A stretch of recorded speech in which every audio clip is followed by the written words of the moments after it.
pagi ini sekitar pukul setengah 8 pagi telah diberangkatkan atas instruksi langsung Bapak Presiden tadi malam kepada seluruh jajaran terkait untuk memberangkatkan pagi ini 4 pesawat, 3 pesawat Hercules, kemudian 1 pesawat A400 yang awal bulan ini tiba di tanah air untuk terbang ke 3 provinsi yang terdampak bencana.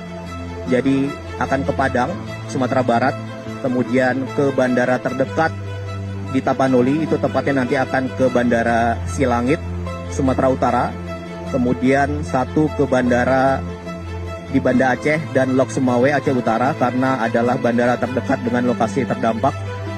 Dan atas izin Bapak Presiden dan instruksi langsung beliau, seluruh tim pagi ini kembali sudah ke sana. Jadi ini bukan yang pertama. Jadi sejak hari pertama tanggal 25 November, Bapak Presiden sudah langsung menginstruksikan kepada Bapak Menko PMK untuk mengkoordinir secara langsung terkait penanganan bencana. Jadi sejak hari pertama terjadinya bencana, Bapak Presiden sudah perintahkan kepada kami, tim BNPB langsung bergerak dibantu TNI Polri, Pemda aktif. Dan untuk tanggap darurat itu tenda-tenda pengungsian, terus makanan dengan segala kebutuhan sehari-hari sudah dikirim.